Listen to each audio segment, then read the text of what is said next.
Jumpa lagi dengan kakak di Nirwanti Karina Channel.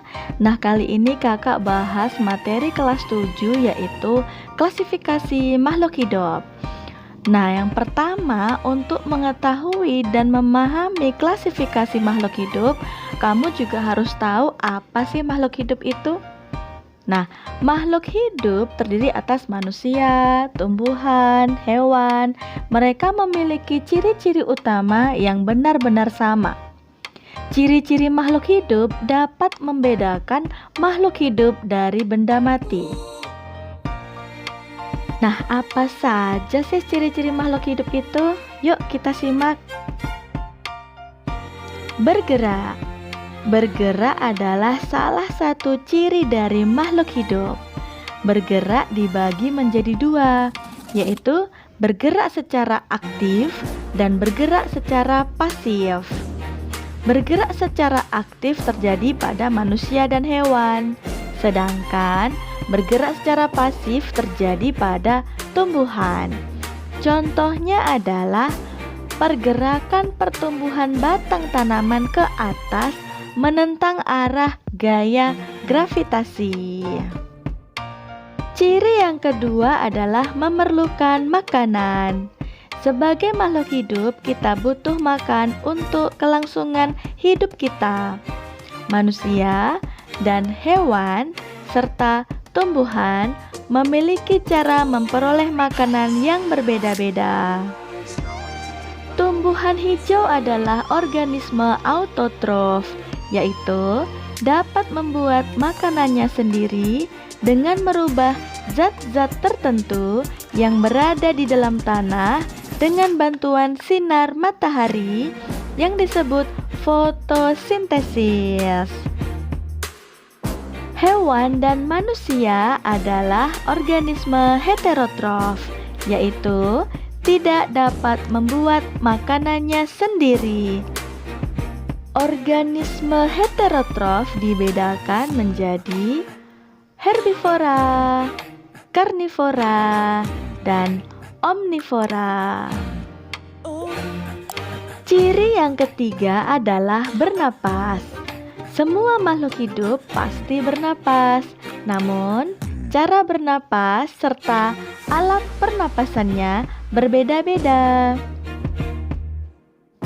Hewan bernapas menggunakan paru-paru, trakea, insang, dan juga pada permukaan kulitnya. Tumbuhan bernapas dengan menggunakan stomata pada daun, lentisel pada batang, atau akar nafas.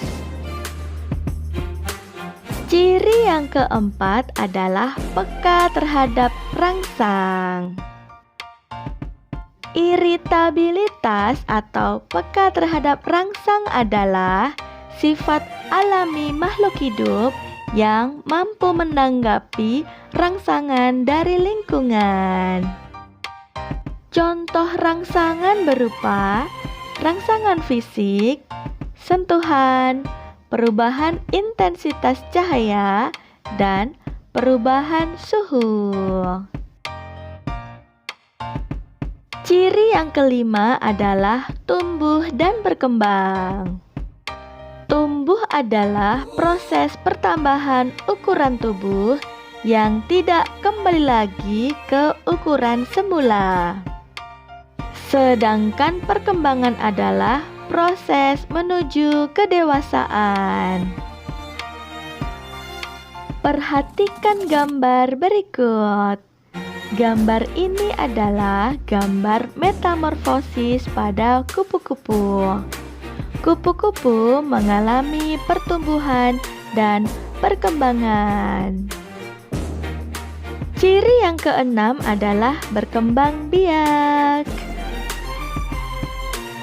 Setiap makhluk hidup akan berkembang biak dengan tujuan untuk melestarikan jenis atau regenerasi agar tidak punah. Proses perkembangbiakan terbagi menjadi dua, yaitu secara generatif atau seksual, yaitu perkembangbiakan dengan alat kelamin yang melibatkan dua individu dan sifat keturunan bervariasi.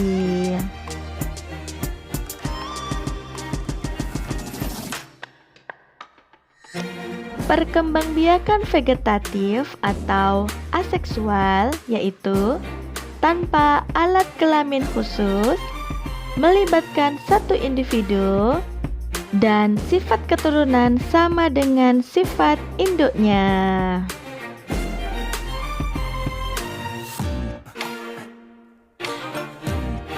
Ciri yang ketujuh adalah ekskresi atau mengeluarkan zat sisa.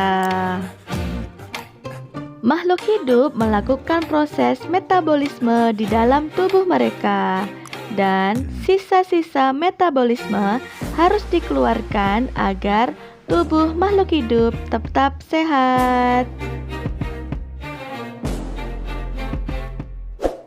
Jangan lupa ya, klik subscribe untuk mendapatkan update video-video berikutnya.